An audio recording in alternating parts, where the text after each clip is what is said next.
ఇవాళ కరీంనగర్లో అయిన ఇన్సిడెంట్ చాలా చాలా బాధాకరం. ఇలా కరీంనగర్ నడిబొడ్డున ఇలా పిఎంజే జ్యువెలర్స్లో ఇలా నడిబొడ్డున పొద్దున పగలపుట్ట ఇలా ఫైరింగ్ అవ్వడం అనేది చాలా చాలా బాధాకరం అనేది చెప్పక తప్పదని చెప్పి సందర్భంగా తెలియజేస్తా ఉన్నాను. ఇలా బీఆర్ఎస్ ప్రభుత్వం తెలంగాణ వచ్చిన తర్వాత 10 సంవత్సరాలలో ఏ ఒక్క నాడు కూడా కరీంనగర్లో ఇట్లాంటి ఇన్సిడెంట్ కాలేదు. ఇవాళ కేంద్ర సహాయ మంత్రి ఇంటి నుంచి వాటికి గుర్తు చేస్తూ ఉన్నాను. ఇవాళ ఆనాడు 10 సంవత్సరాల ముఖ్యమంత్రి కేసీఆర్ గారు ఉన్ననాడు, ఈడ మంత్రి గంగుల కమలాకర్ గారు ఉన్ననాడు ఈ కరీంనగర్ జిల్లాలో ఉన్న హెడ్ క్వార్టర్లో కరీంనగర్ ప్రజల భద్రతనే మాకు ముఖ్యము అనే ఒక గొప్ప ఆలోచనతోని 760 కెమెరాలు ఏర్పాటు చేసి, ఇది గవర్నమెంట్ 760 కెమెరాలు ఏర్పాటు చేసి వేలాది కెమెరాలు ప్రతి అపార్ట్మెంట్కి ప్రతి ఇంటికి ఇలా కెమెరాలు గంగుల కమలాకర్ గారి ఆధ్వర్యంలో ఏర్పాటు చేసి ఈ కెమెరాలని కమాండ్ కంట్రోల్ రూమ్కి పెడితే ఇప్పటిదాకా కెమెరాలని మెయింటైన్ చేసే సొయ్యి లేని చాతగాని దద్దమ్మ ఈ సిపి ఇంకా ఇక్కడున్న హోమ్ మినిస్టర్ బండి సంజయ్ గారు అని చెప్పక తప్పదని చెప్పి తెలియజేస్తా ఉన్నాను. గంగుల కమలాకర్ గారు కెమెరాలు ఎట్లా పెడతారు, ఆ కెమెరాలని కమలాకర్ గారు అద్భుతంగా మెయింటెనెన్స్ ఎట్లా చేస్తారు, ఇక్కడ ఉన్న పార్లమెంట్ సభ్యుడు కేంద్ర మంత్రి అయిన బండి సంజయ్ గారు గడ్డి బీక్తున్నారా, ఇక్కడ ఉన్న సిపి గడ్డి బీక్తున్నారా అని నేను అడుగుతా ఉన్నాను. ఎటు వేరు మీ ఇద్దరు? అవి ఇట్లని ఇప్పటిదాకా ఎందుకు పట్టుకోలేకపోతారు? ఇన్ని గంటలైంది.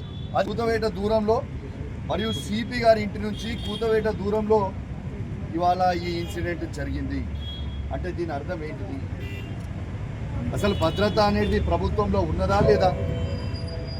అసలు కేంద్రంలో ఉన్న హోమ్ మినిస్టర్ గారు ఈ పార్లమెంట్ సంబంధించిన వారి ఇంటి పక్కనైన ఇన్సిడెంట్, మరి ఇది ఉన్నట్ట, ఇక పోలీసింగ్ ఉన్నట్ట లేనట్ట? ఈ రాష్ట్రంలో ముఖ్యమంత్రి రేవంత్ రెడ్డి గారు తనే హోమ్ మినిస్టరు, తనే ఇది తను ఇవాళ ఇదా భద్రత ఉందని మేము అడుగుతూ ఉన్నాం. మేము ఖచ్చితంగా కేసీఆర్ గారి నాయకత్వంలో మేము బీఆర్ఎస్ పార్టీ పక్షాన అసెంబ్లీ సాక్షిగా ఎగ్జాక్ట్లీ నెల రోజుల క్రితం నేను చెప్పింది ఏంటిది, కరీంనగర్లో పోలీసింగ్ అనేది పూర్తి విఫలమైంది. ముఖ్యమంత్రి రేవంత్ రెడ్డి గారు మీరు టోటల్ ఫెయిల్ అయిపోయారు. ఇది తీవ్రమైన ఇబ్బంది పడుతూ ఉన్నారు. కరీంనగర్ ప్రజల భద్రత చాలా డేంజర్లో ఉంది అని అసెంబ్లీ సాక్షిగా మేము చెప్పడం జరిగింది. చెప్పి నెల రోజులు అవుతుంది. యాక్షన్ ఎందుకు తీసుకోలే ముఖ్యమంత్రి రేవంత్ రెడ్డి గారు అని మేము అడుగుతూ ఉన్నాం. ఇవాళ మీరు యాక్షన్ తీసుకుని ఉంటే ఇవాళ కరీంనగర్లో ఈ ఇన్సిడెంట్ కాకపోతుండే కావచ్చు. ఇవాళ 4 ప్రాణాలు ఇవాళ ఇంత సీరియస్గా ఉండబోతుండే కావచ్చు. ఇవాళ ఈ 4కి ఏమైనా అయితే దీనికి బాధ్యత ఎవరు అని మేము అడుగుతూ ఉన్నాం. ఇలా వాస్తవంగా వారి 4 మేము లోపలికి పోయి చూస్తే చాలా బాధ అనిపిస్తూ ఉంది. ముష్తాక్ అనే వ్యక్తికి ధైర్యం చేసి ముందరికెళ్తే ఇలా బుల్లెట్ వాళ్ళు తల మీద నుంచి కొడితే తల నుంచి చీల్చుకొని పోయింది. రాజేష్ అనే వ్యక్తికి కడుపుల నుంచి బుల్లెట్ కొడితే వెన్నుపూస దగ్గరకు వచ్చి ఆ బుల్లెట్ ఆగింది. మహేందర్ సారీ. సో ముందర బుల్లెట్ కొడితే వెనుక వచ్చి ఆగింది. ఇప్పుడే ఆ బుల్లెట్ గౌరవ మాజీ మంత్రివర్యులు కరీంనగర్ శాసనసభ్యులు కమలాకర్ గారికి నాకు లోపల పోయినప్పుడు, రవిశంకర్ గారి లోపల పోయినప్పుడు చూపించారు. చాలా చాలా బాధ అనిపిస్తూ ఉంది. ఏం చేస్తూ ఉంది ప్రభుత్వం నేను అడుగుతా ఉన్నాను. ఏం చేస్తున్నాడు రేవంత్ రెడ్డి అని అడుగుతా ఉన్నాను. ఏమి చేస్తున్నాడు బండి సంజయ్ నేను అడుగుతా ఉన్నాను. మీ బాధ్యత లేదా? ఇప్పటిదాకా దొంగల్ని ఇప్పటిదాకా ఇన్సిడెంట్ అయ్యి పొద్దున 11 గంటలకు ఇన్సిడెంట్ అయితే ఇప్పుడు సాయంత్రం 5 అవుతా ఉంది. ఇప్పటిదాకా ఒక్కరిని కూడా పట్టుకోకుండా వాళ్ళు ఇన్ని గంటల సమయం మీరు టైం ఇస్తే వాళ్ళు దాటి పోరా అని నేను అడుగుతా ఉన్నాను. ఇలా సిపి గారు ఏమి గట్టి వీక్కుండా కరీంనగర్లో నేను అడుగుతా ఉన్నాను. ఇదే సిపి గారు నేను అడుగుతా ఉన్నాను. మీ బాధ్యత కాదా? ఎంతసేపు గంగుల కమలాకర్ గారి గన్మెన్ ఎవరు, కమలాకర్ గారు ఏం చేస్తున్నారు అని ఫోన్ ట్యాపింగ్ చేసుడు, కమలాకర్ గారి ఇంట్లో అటెండర్ ఎవరు ఉన్నారు, కమలాకర్ గారితో ఎవరు మాట్లాడుతున్నారు పోయి అడుగుడు, కౌశిక్ రెడ్డి గన్మెన్ ఎవరు, కౌశిక్ రెడ్డి అటెండర్ ఎవరు, కౌశిక్ రెడ్డితో ఎవరు తిరుగుతురు, మా మీద సిఐడి ఎంక్వైరీ వేసుడు, సిబిఐ ఎంక్వైరీ వేసుడు, విజిలెన్స్ మా మీద పెట్టుడు, కమలాకర్ ఇబ్బంది పెట్టుడు, నన్ను ఇబ్బంది పెట్టుడు కాదు. మీరు ఇబ్బంది పెడితే మీకు చేతనైంది మీరు చేసుకోండి మామూలు. కానీ నేను అడుగుతా ఉన్నా ఇలా ప్రజల భద్రత దృష్ట్యా సిపి గారు గడ్డి బీక్తుడా అని నేను అడుగుతా ఉన్నా. ఇక్కడ నిన్నటిదాకా ఇంటింటికి తిరిగి ఇక్కడ బంద్ ఉందని అన్నాడు. మొత్తము చెక్ చేసినామని చెప్పారు. ఏం చెకింగ్ చేసిర్రు మీరు? చెకింగ్ చేసిన 10 గంటల లోపల వెపన్లు ఎట్లా కరీంనగర్ లోపలికి వచ్చినాయని నేను అడుగుతా ఉన్నాను. దీనికి జవాబు చెప్పరా? నేను ఖచ్చితంగా డిమాండ్ చేస్తూ ఉన్నాను. ఇవాళ మా కరీంనగర్ జిల్లా ప్రజల భయం అనేది ఇలా ఉన్నది. చాలా భయపడతా ఉన్నారు, చాలా ఇబ్బంది పడే ప్రమాదం ఉంది. ఇలా భయం అనేది తొలగించడానికి ఇలా ఖచ్చితంగా సిపి గారిని సస్పెండ్ చేయాలి. కేంద్ర హోంమంత్రి బండి సంజయ్ గారు రాజీనామా చేయాలి. ముఖ్యమంత్రి రేవంత్ రెడ్డి గారు హోమ్ మినిస్టర్గా ముఖ్యమంత్రిగా రాజీనామా చేయాలని నేను డిమాండ్ చేస్తూ ఉన్నాను. ఇది మీ బాధ్యత కాదా? ఇలా మీ ఇంటి కూతవేట దూరంలో, కమిషనరేట్ కూతవేట దూరంలో ఫైరింగ్ ఇన్సిడెంట్ జరిగి ఇలా కోట్లాది రూపాయల దొంగతనం అయితే ఇలా 4 ప్రాణాలు ఇలా ఫలంగా పెట్టి ఇలా దీనికి బాధ్యత వహిస్తూ ఖచ్చితంగా బండి సంజయ్ గారు రాజీనామా చేయాలి. ముఖ్యమంత్రి రేవంత్ రెడ్డి గారు రాజీనామా చేయాలి. సిపి గారిని వెంటనే సస్పెండ్ చేయాలని చెప్పి నేను డిమాండ్ చేస్తూ ఉన్నాను. మీ అందరికీ ఇప్పుడే మా కమలాకర్ గారు ఒక ఇన్సిడెంట్ చెప్పిండ్రు. ఒక చిన్న అమ్మాయిని దొంగతనం జరిగితే మళ్ళా గంట సేపటి లోపల తిరిగి ఆ అమ్మాయిని సేవ్ చేసి మళ్ళా తల్లి దగ్గరికి చేర్చిన ఘనత ఆనాడు గొప్ప తెలంగాణ ముఖ్యమంత్రి కేసీఆర్ గారి నాయకత్వంలో మంత్రి గారు కమలాకర్ గారు పట్టేయగలిగితే ఇవాళ ఇక్కడ ఉన్న కేంద్ర హోంమంత్రి గారు కావచ్చు, సిపి గారు ఏమి చేస్తున్నారని మేము అడుగుతూ ఉన్నాం. ఎవరు అడిగేటోళ్ళు లేరనుకుంటున్నారా? మా మీద అడిగితే కేసులు పెడతా ఉన్నారు. ఇవాళ ఆ రోజు కూడా నేను చెప్తా ఉన్నాను. నేను ఆ రోజు అసెంబ్లీ సాక్షిగా చెప్పిన, ఇలా సిపి కేవలం ముఖ్యమంత్రి రేవంత్ రెడ్డి గారు అయ్యా మీకు దండం పెడతాము, మా కరీంనగర్ జిల్లా ప్రజల ప్రాణాలు చాలా అభద్రతగా ఉండే పరిస్థితి ఉన్నది, దయచేసి చూడండి. ఈడ సిపి గారు జల్సాలు చేస్తూ ఉన్నారు. ఇలా బోనాలపల్లిలో గుట్టలలో వాళ్ళ కుటుంబ సభ్యులతో ఫైరింగ్ చేస్తే అమృతమ్మనికి ఆ రోజు బుల్లెట్ తగిలిందని నేను ఆ రోజు చెప్పింది వాస్తవము, సాక్షిగా చెప్పిన ఆ రోజు. ఇలా ఈయన కాపాడు లేదు, ఈయన కేవలం జల్సాలకు ఉండుడే అని ఆ రోజు నేను చెప్పిన. ఆ రోజు చెప్పిన తర్వాత ఇలా నెల రోజులైంది మీరు యాక్షన్ తీసుకోకపోవడం వల్ల ఈ క్రెడిట్ ఏదో బీఆర్ఎస్ పార్టీకి వస్తుందని, దీనికి ఏదో మా క్రెడిట్లు మాకు అవసరం లేదు.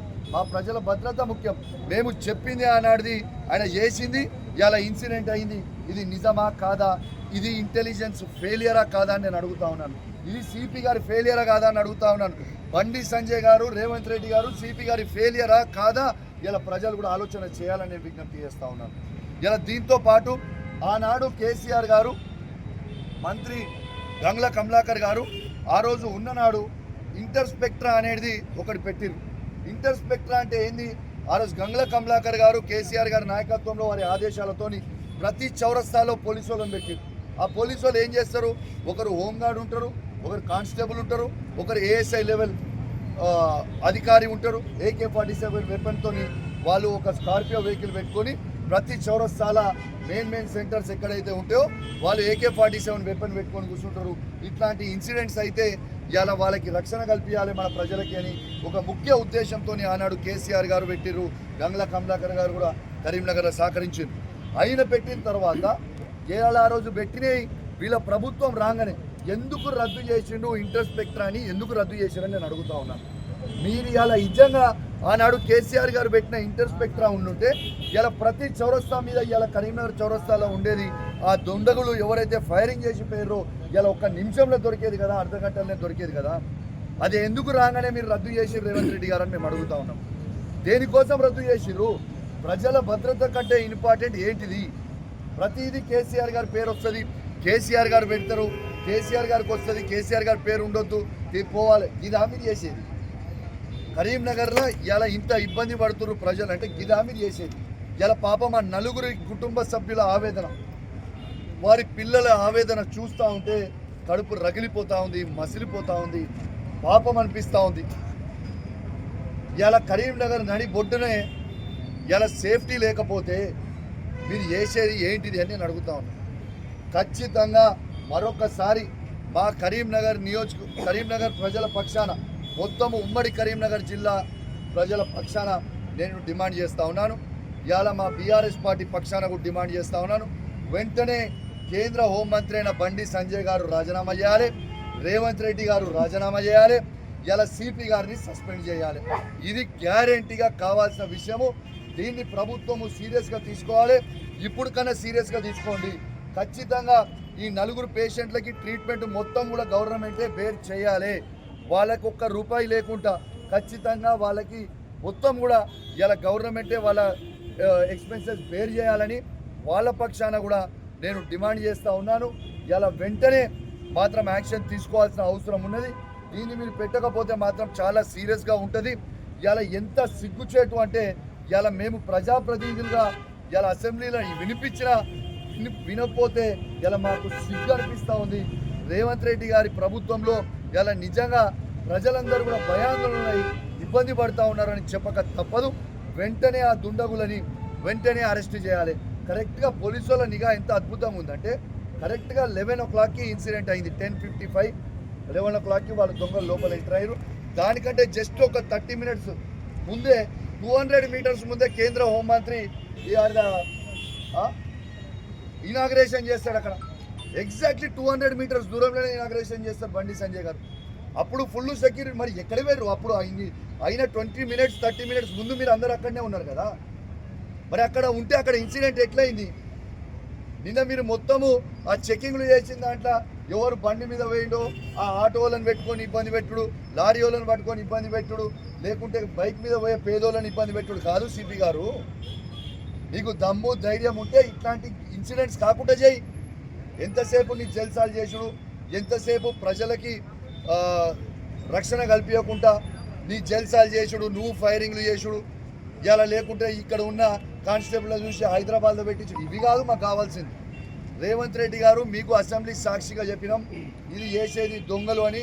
ఇలా మా కరీంనగర్ ప్రాంత ప్రజల్ని ఇబ్బంది పెట్టకుండా మీరు వెంటనే యాక్షన్ తీసుకోవాలని నేను కరీంనగర్ ప్రాంత ప్రజల పక్షాన నేను డిమాండ్ చేస్తూ ఉన్నాను.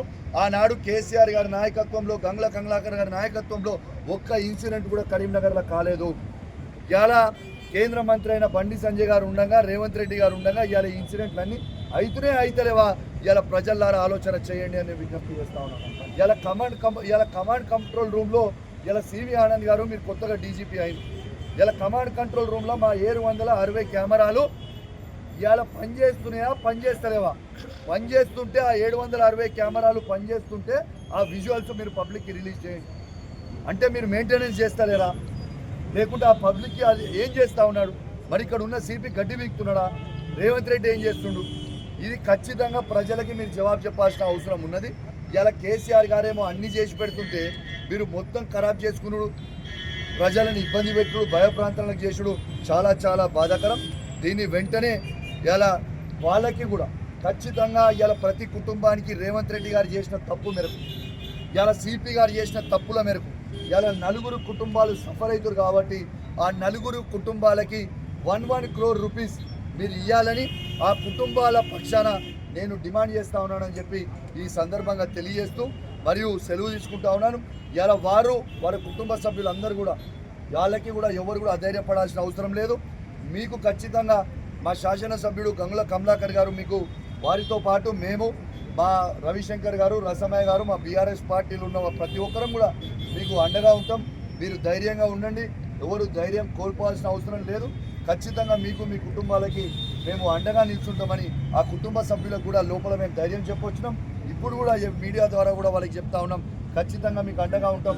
మీకు ఏ అవసరం ఉన్నా కూడా మేము ఖచ్చితంగా మీతో ఉంటామని చెప్పి కూడా ఈ సందర్భంగా తెలియజేస్తూ మరియు ధైర్యంగా ఉండాలని నేను ఆ తిరుపతి వెంకటేశ్వర స్వామిని నా చేతులు జోడించి మరి మొక్కుతా ఉన్నాను. ఆ 4 వాళ్ళ ప్రాణాలు బాగుండాలి, వాళ్ళు బయటికి మళ్ళా హ్యాపీగా వచ్చి మళ్ళీ హ్యాపీగా ఎట్లయితే ఉండనో అలా ఉండాలని నేను దయచేసి ఆ దేవుణ్ణి కూడా ప్రార్థిస్తూ సెలవు తీసుకుంటా ఉన్నాను. జై తెలంగాణ.